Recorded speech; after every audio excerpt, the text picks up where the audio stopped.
بالله العلي العظيم. أعوذ بالله من الشيطان اللعين الرجيم. بسم الله الرحمن الرحيم. الحمد لله رب العالمين. الصلاة والسلام على سيدنا ونبينا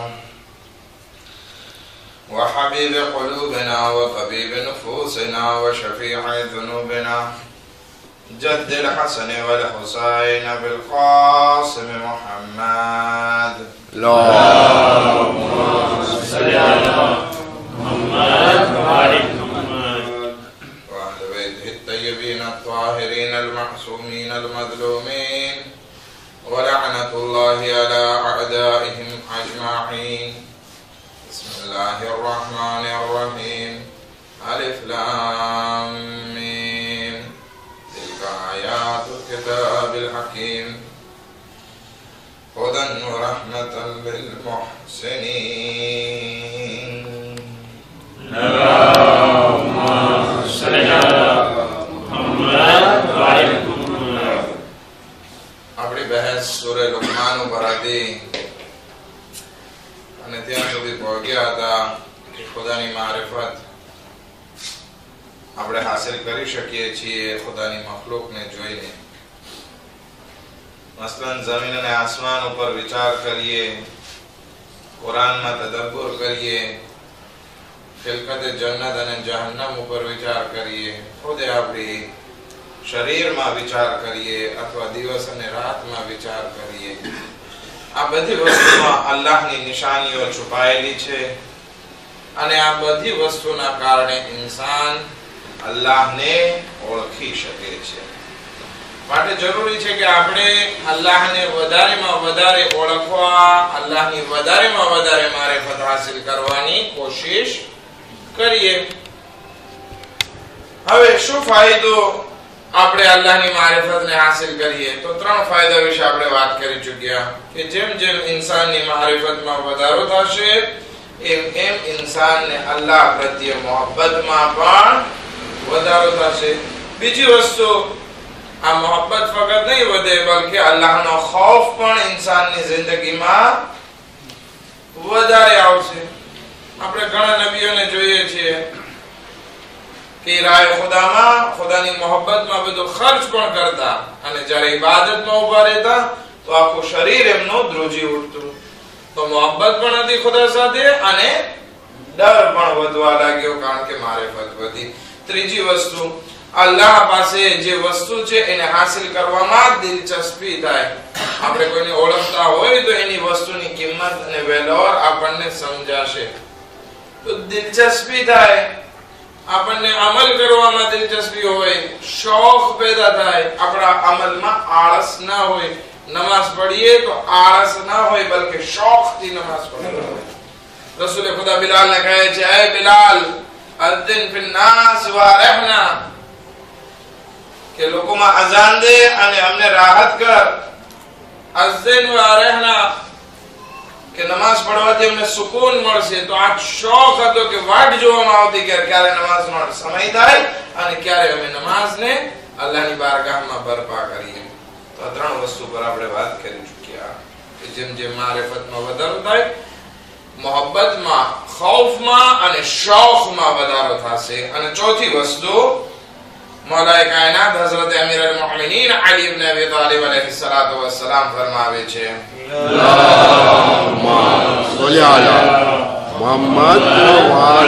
કે જેમ જેમ ઇન્સાનની મારિફતમાં વધારો થતો જશે, મન અરફા કફા, કે જે કોઈ ઇન્સાન અલ્લાહની વધારે પડતી મારિફત રાખતો હશે તો એ ગુનાહોથી રોકાઈ જશે, આરેજ થઈ જશે.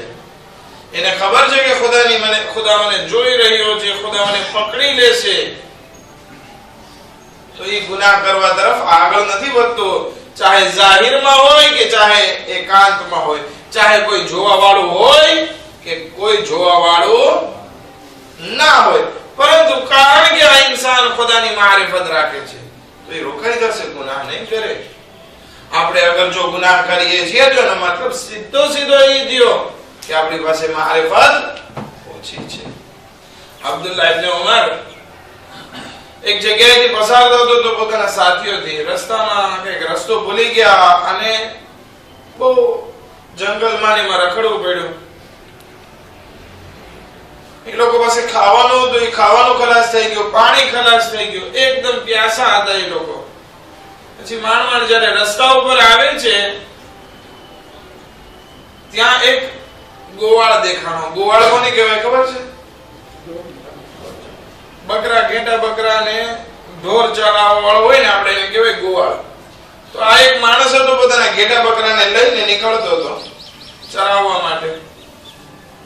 અબ્દુલ્લાહ ઇબ્ન ઉમર કહે છે કે ભાઈ અમે ભૂખ્યા પ્યાસા છીએ, તો અમને તારો એક ઘેટું વેચી દે. તો કે આ ઘેટા જે છે મારા નથી, મારા હોત તો હું તમને દઈ દેત, પણ આ મારા નથી, બલકે મારા માલિકના છે. હું તો એક ગુલામ છું કે આ ઘેટા બકરાને ચરાવવા માટે લઈ આવ્યો છું. હું ના દઈ શકું મારા માલિકની રજા વગર. તો કે કામ કર, આ ઘેટા બકરામાંથી થોડું થોડું દૂધ કાઢ અને અમને બધાને પીવરાવ. તો કે મારા માલિકનો ધંધો એ છે કે જ્યારે હું ઘેટા બકરા લઈને જાઉં છું તો આ ઘેટા બકરાને દોય છે અને દૂધ વેચે છે અને એનો રોજી ચલાવે છે. તો હું કેમ એની પૂછ્યા વગર તમને આ વસ્તુ અત્યારથી વેચી નાખું અથવા દઈ દઉં? હું નહીં દઈ શકું. ના ઘેટું દઈ શકીશ, ના એનું દૂધ દઈ શકીશ.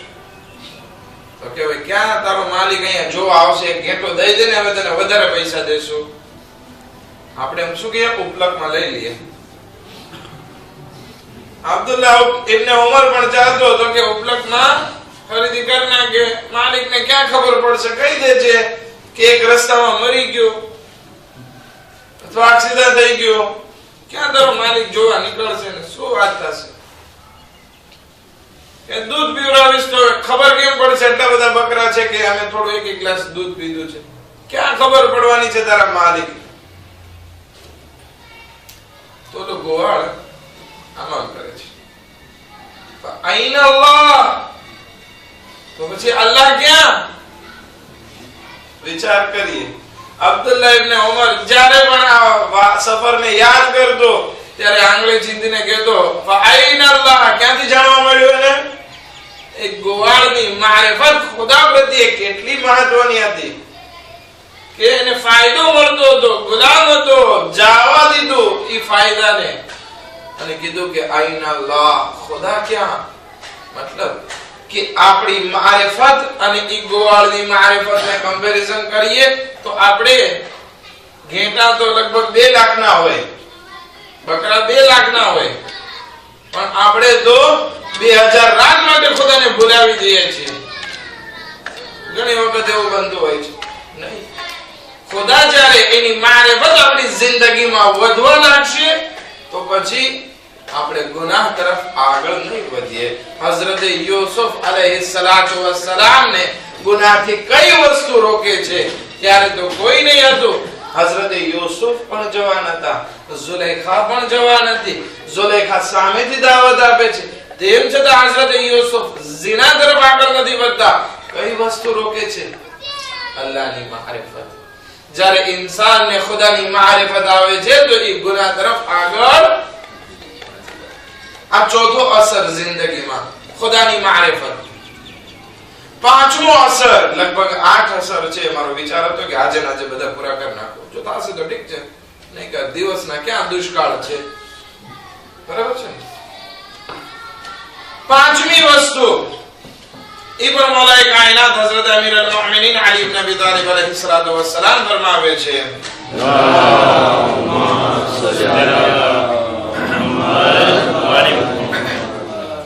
يسير المعرفة يوجب الزهد في الدنيا. ઇમામ અલી અલ-ઇસ્લામ ફરમાવે છે કે ઇન્સાન અગર થોડીક એવી પણ અલ્લાહની મારિફત રાખતો તો પછી એ દુનિયામાં ઝાહિદ બની જાત, ઝુહદને ઇખ્તિયાર કરે.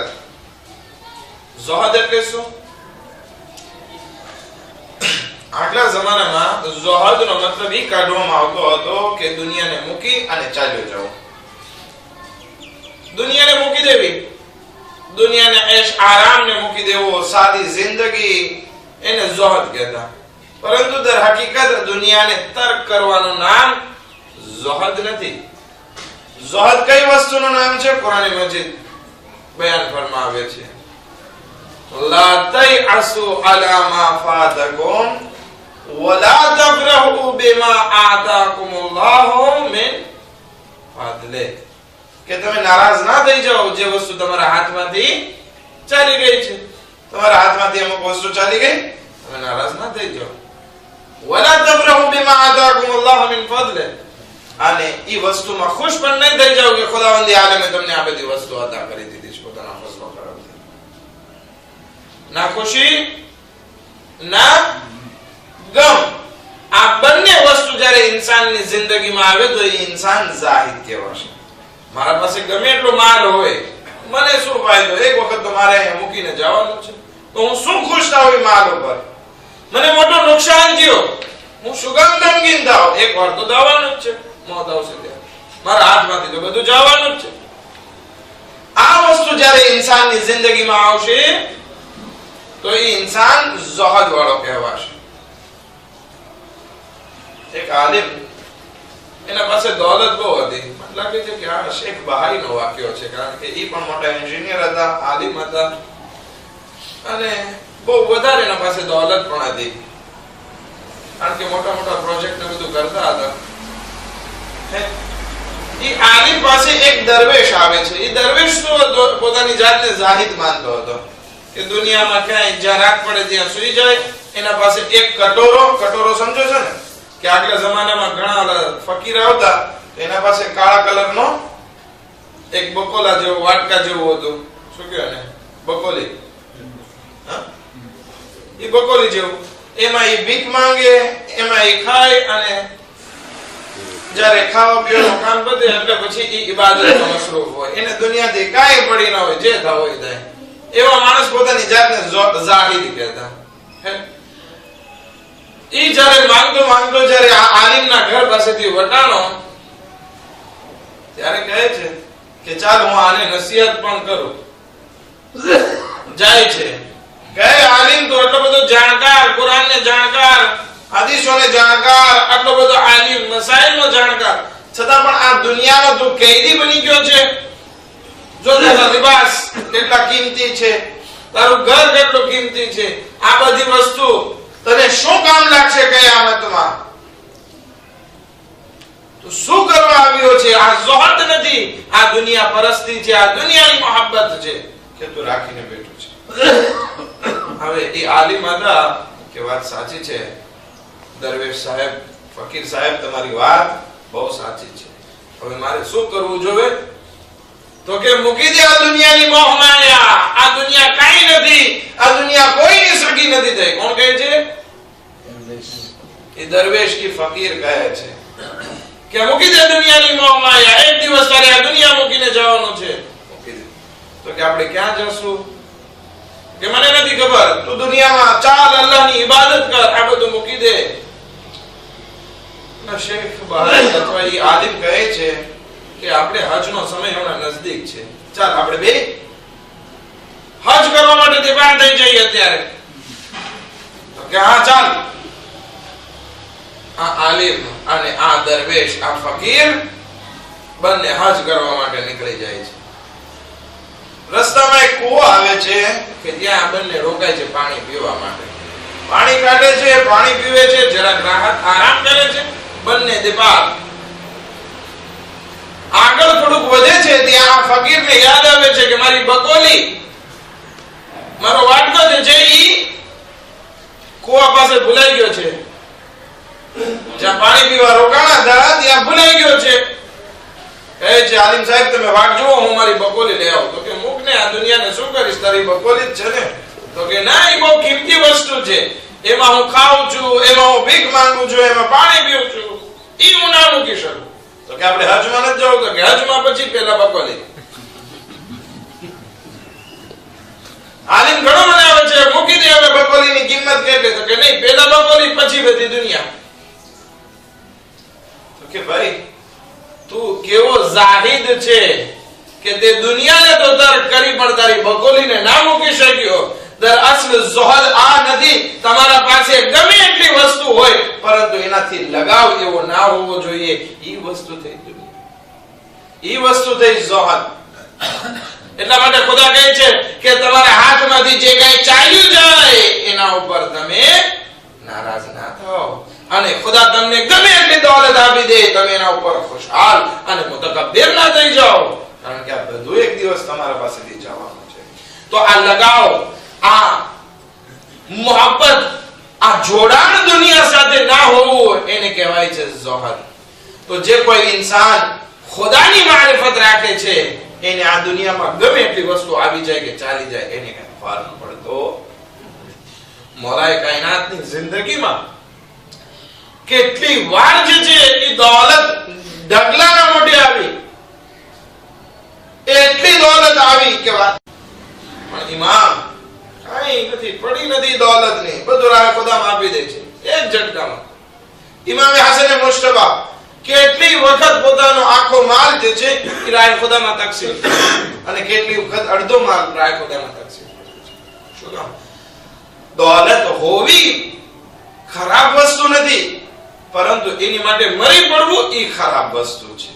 દરઅસલ મારિફત ખુદાની હોવી જોઈએ, ઝુહદ ખુદા માટે હોવો જોઈએ, કે જેથી આ મારિફત હશે અલ્લાહની તો જ આ વસ્તુ આપણે દુનિયાથી મોઢું ફેરવી શકશું.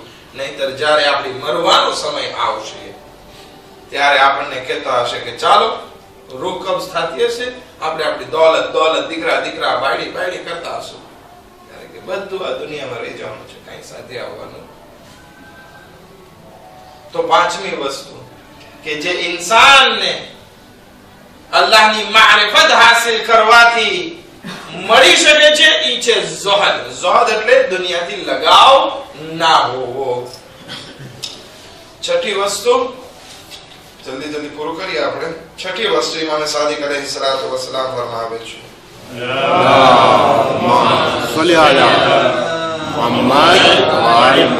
إن أعلم الناس بالله أرضاهم بقضائه. કે જે ઇન્સાન અલ્લાહની મારિફત રાખતો હોય છે એ અલ્લાહની કઝા અને કદર ઉપર રાજી હોય છે. અલ્લાહે જે કિસ્મત મારા માટે નક્કી કરી છે એના ઉપર હું રાજી હોઉં. હવે આપણે ઘણી વખત આપણે વિચાર કરતા હોય કેમ જે છે ખુદાએ બિલ ગેટ્સ ને દુનિયાનો સૌથી વધારે પૈસા વાળો બનાવ્યો ને મને ના બનાવ્યો, અથવા કેમ ઓલાને ખુદાએ કાત આપીને મને ના આપી. આ વસ્તુ આપણે જે કમ્પેરિઝન કરવામાં ખુદાએ આપણા માટે જે કિસ્મત નક્કી કરેલી છે એના ઉપર આપણે આંગળી ચીંધીએ છીએ. દર હકીકત ખુદાને જેટલું મારા માટે સારું લાગ્યું ખુદાએ બનાવ્યું છે, ખુદાએ મારા નસીબમાં રાખ્યું છે. જેટલું નથી મારા નસીબમાં એ મારા માટે સારું નથી. આમ કોઈ અગર વિચાર કરી શકે તો સમજીએ કે એનામાં મારિફત છે. પણ આ જે ઇન્સાન મારિફત ના હોવાના કારણે વાદના રોદના રોતો હશે. વેપાર કેમ છે? આ વેપારની તો માં મરી ગઈ છે. કેમ છે ખબર નથી. બધા ઘરા ક્યાં ખોવાઈ ગયા છે, શું થઈ ગયું છે ખબર નથી. ખર્ચા આટલા ઝાઝા છે. આ બધા રોદણા રોવા મતલબ શું થયો?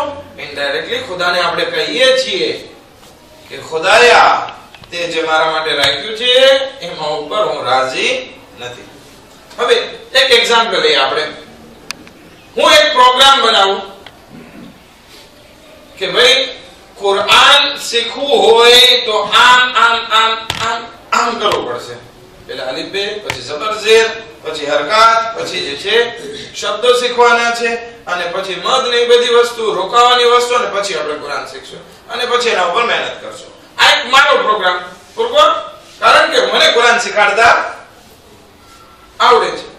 પરંતુ એક તાલીબે ઇલ્મ જે કુરાન શીખવું છે ઈ મને આવીને કહે કે આગળ સાહેબ મને કુરાન શીખવું છે, પણ તમે કહો એમ નહીં, હું જે છે પેલા કુરાન પઢીશ, પછી એમાં હું જે છે જબરજેર જોઈશ, પછી એમાં હું મદ જોઈશ, મને સિપારો ને કાયદો ને અલીફ બે નું પૂઠું આડું જ નથી, તો શું ઈ માણસ કુરાન શીખી શકશે? શીખી શકશે? હા, નહીં શીખી શકે. અગર જો એને કુરાન શીખવું છે તો એને એના પ્રોફના પ્રોગ્રામિંગ પ્રમાણે હાલવું પડશે. આજે દુનિયામાં આપણે આવા બાળક જેવી નાદાની કરી રહ્યા છીએ. ઈ બાળક કહે છે કે મને કુરાન શીખવું છે, પણ તમારા કાનૂન પ્રમાણે નહીં, બલકે હું મારી રીતે શીખવા ચાહું છું. પહેલા 30મો સિપારો પહેલેથી જશે, સૂરે બકરાઓ શીખીશ અને પછી પૂઠું શીખીશ. કોઈ દિવસ આજે દુનિયામાં આપણે ઈ જ કરીએ છીએ. ખુદાએ આપણા માટે એક પ્રોગ્રામ નક્કી કર્યો છે. તને રોજી એટલી મળશે, તને ઓલાદ એટલી મળશે, તને બાયડી આવી રૂપાણી મળશે, તારા ઘરમાં જે આવવા હશે તને ધંધો આવો મળશે. દાખલા તરીકે હવે હું મારી રીતે પ્રોગ્રામ કરું કે નહીં, મને આટલો જ ખપે અને નહીં મળે એટલે મારે ધન પછાડ્યા, કોઈ દિવસ આપણે આગળ નહીં વધી શકીએ. મતલબ શું થયો કે આપણે ખુદાએ આપણા માટે જે કિસ્મત નક્કી કરી છે, કઝા ઓ કદર નક્કી કરી છે, એમાં આપણે રાજી નથી. એક બાદશાહ અને એનો વઝીર બહુ નેક અને પરફેક્ટ માણસ હતો. બાદશાહ ને વઝીર બંને જાય છે ક્યાં? શિકાર ઉપર, લશાશમાં. રસ્તામાં ભૂલા પડી જાય છે અને દૂર દૂર નીકળી જાય છે. શિકારની પાછળ દોડતા હોય એટલે સૈનિક પાછળ હોય ને બાદશાહ ને વઝીર ને બધા આગળ આગળ હોય. હવે એવામાં થાય છે શું કે ઘોડો બહુ રાપિદમાં જતો હતો ને વચમાં ડાળી આવી ને કંઈક બાદશાહ જોશથી પડ્યા એટલે ટચલી આંગળી, અને શું કહ્યું? ટચલી આંગળી જ કહ્યું છે ને, એ તૂટી ગઈ. બાદશાહની ટચલી આંગળી તૂટી ગઈ, લોહી નીકળવા માંડ્યું. વઝીરે લાવીને પાટો બાંધ્યો.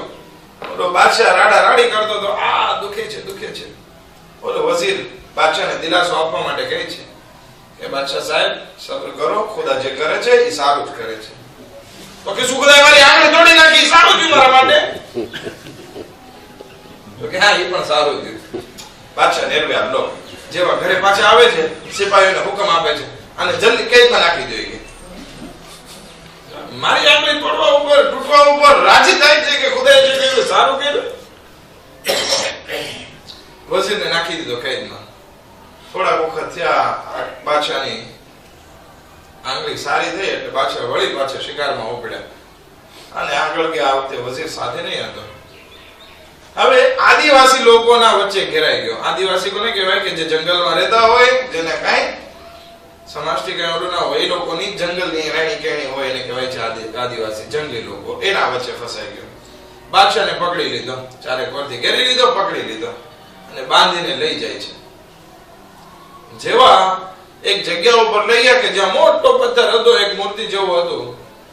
બે ચાર જણા છરા કાઢવા માંડ્યા. બાદશાહને તેમ થયું કે આજે તો પતી ગયું, ગયા છે. આજે બાદશાહની કુરબાની કરવા માટે તૈયાર હતા, પતી ગયા છે. તો એક માણસ એમાંથી બોલે છે, એ જંગલી માણસોમાંથી, આદિવાસીમાંથી, કે આ કુરબાની માટે નહીં આલે. તો કે કેમ? તો કે આની આંગળી તૂટેલી છે. આપણા ખુદાની કુરબાની માટે એવું જાનવર ખપે કે જ્યાં કઈ નક્સ ના હોય, કઈ ખામી ના હોવી જોઈએ. તો કે આ નકામો છે, ખોટાને મારવો. મૂકી દીધો એટલે બાદશાહ રાજીનો રેડ સીધો આવ્યો વઝીર પાસે કે વાત સાચી હતી, ખુદા જે કરે છે સારું કરે છે, સારું થયું મારી આંગળી તૂટી ગઈ, નહીતર અત્યારે મારું ગળું પણ કપાઈ જાત આંગળી ના તૂટી હોત. પણ કે વઝીર તું એક વાત મને બતાવ, મારા માટે તો સારું થયું કે આંગળી તૂટી, પણ એમાં તને શું લેવા દેવા હતા? ખોટે ખોટો તું અહીંયા કેદખાનામાં ગયો ને મારા નેર્વોસિતાના હિસાબે, મારા ગુસ્સાના હિસાબે. એમાં પણ ફેર છે. ખુદાએ જે કર્યું ને એ પણ સારું જ કર્યું છે. અગર જો હું આ કેદમાં ના હોત તો તારા સાથે હોત તો તારી જગ્યાએ મને કાપી નાખ્યો. ખુદાના દરેક કાર્યો, આ તો એક સમજવા માટે એક શું કહેવાય ઇસ્તવાર અથવા તો એક વાક્યો હતો, પણ હકીકતમાં વાત ઈ છે કે આપણે સમજીએ કે ખુદાએ જે આપણા માટે કિસ્મત નક્કી કરી છે એમાં આપણે રાજી રહેવાનું છે. પણ મતલબ ઈ પણ નથી થતો કે આપણે મહેનત કરવાની મૂકી દઈએ. મહેનત કરી રાખે કોણ? નારાજગી ના જતાવીએ, એ કાશ ના કરીએ. કોઈ ગુજરી ગયો તો કે હજી તો જવાનો, તો હજી તો બિચારાને ભણવાનું. ખુદાઈની માટે મોતનો વખત નક્કી કર્યો છે તો રાજી રહે ખુદાની કુદરત ઉપર, ખુદાની કઝા ઉપર, ખુદાની કદરો કઝા ઉપર. રસૂલે ખુદા સલ્લલ્લાહુ અલૈહિ વસલ્લમ કોઈ દિવસ પોતાની જિંદગીમાં એક વખત પણ નથી કીધું કે કાશ આમ હોત તો, કાશ આમ હોત. શું કામ? કારણ કે ખુદાએ જે વસ્તુ આપણા માટે નક્કી કરી છે એ જ આપણને મળવાની છે, ચાહે આપણે ખુશ હોય ચાહે નારાજ હોય. તો કેટલી વસ્તુ થઈ? 6 વસ્તુ થઈ. 7મી વસ્તુ હદીસમાં છે મન સકન કલ્બુહુ અલ ઇલ્મ બિલ્લાહ સગનહુલ એક સલાત પર મોહમ્મદ વાલે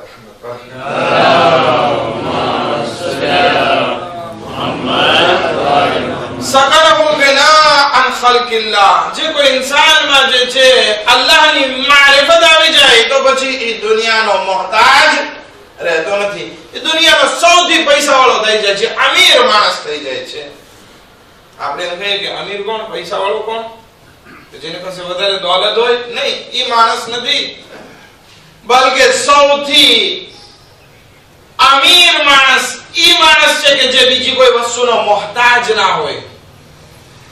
આપણે સવારે ઉઠીએ એટલે બ્રશદાના મોહતાજ હોય, સવારે ઉઠીએ એટલે દાંતણના મોહતાજ હોય, પાણીના મોહતાજ હોય, આ બાદ ટોયલેટના મોહતાજ, પછી ટોયલના મોહતાજ, પછી નાસ્તો કરવાના મોહતાજ, નાસ્તો બનાવવા વાળાના મોહતાજ, દાસી અને દાસાના મોહતાજ, ક્લિમાટિઝરના મોહતાજ, વાટ્યુના મોહતાજ. એક જિંદગી ઉપર આપણે જોઈએ તો આપણે આ બધી વસ્તુના મોહતાજ છીએ. મતલબ શું? કે આ બધી વસ્તુના આપણે એસ્ક્લાવ થઈ ગયા. એક વસ્તુ ના હોય આપણો આખો દિવસ બગડે. પણ સૌથી અમીર માણસ ઈ છે કે જેની પાસે વસ્તુ હોય કે ના હોય કઈ ફેર પડતો નથી. તો જ્યારે ઇન્સાનની જિંદગીમાં અલ્લાહની મારિફત આવે છે તો પછી ઈ ગની થતો જાય છે, પછી કોઈનો મોહતાજ રહેતો.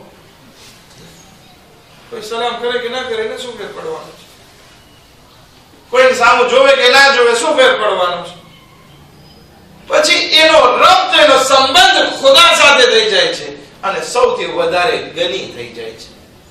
સૌથી વધારે મોટી દોલત આ દુનિયામાં હોય તો ઈ છે કે કોઈનું મોહતાજ ના હોય, મોહતાજીની દૂર થઈ જાય છે. ખુદાવંદી આલમ માટે આપણે કુરાન મજીદમાં શું પઢીએ છીએ? સૂરા કુલ હુવલ્લાહમાં કુલ હુવલ્લાહુ અહદ. એટલે કે ખુદાવંદી આલમ એક છે. અલ્લાહુ સમદ. મતલબ સમાધનો મતલબ શું છે? બેનિયાઝ. આ બેનિયાઝ એટલે કે કોઈનો મોહતાજ. તો જ્યારે આપણે અલ્લાહની મારિફત હાસિલ કરશું ખુદાવંદી આલમ પણ આપણને સમદ જેવો બનાવી દેશે, પોતા જેવો બનાવી દેશે, સમદ બની જશું. આપણે કોઈની મોહતાજી પછી હશે. તો જ્યારે આ મંજિલ સુધી પહોંચીએ તો એ આપણી કામયાબીની મંજિલ હશે. શું કામ? આ ક્યારે આવશે કામયાબી? જ્યારે આપણે અલ્લાહની મારિફત હાસિલ કરશું.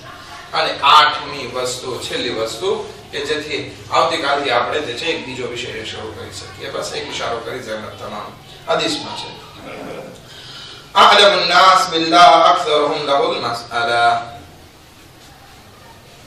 કે જે કોઈ ઇન્સાન અલ્લાહની મારિફત વધારે રાખતો હશે તો ઈ અલ્લાહની બારગાહમાં દુઆ ગુઝાર વધારે હશે, અલ્લાહની બારગાહમાં દુઆ વધારે કરતો હશે.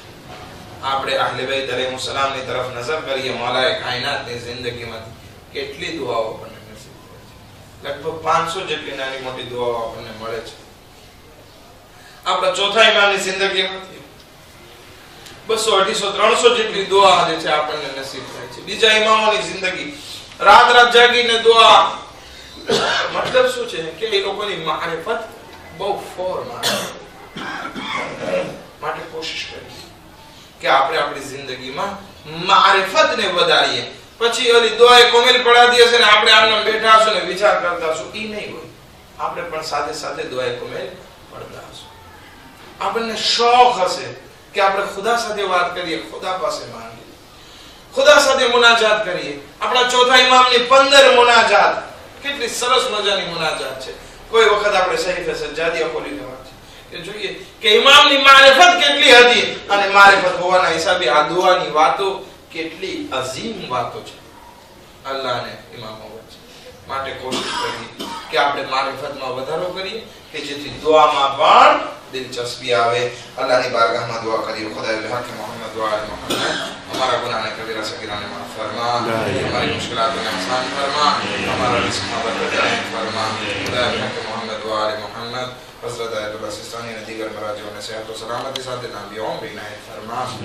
खुदा के मोहम्मद व आले मोहम्मद जे मोमिन बहनों अपहरण થઈ ગયું છે, કિડનેપ થઈ ગયું છે, ખુદાએ એમને જલ્દી જલ્દ એમના ફેમિલીઓ સુધી સહી સાલિમ પાછો પલટાવ.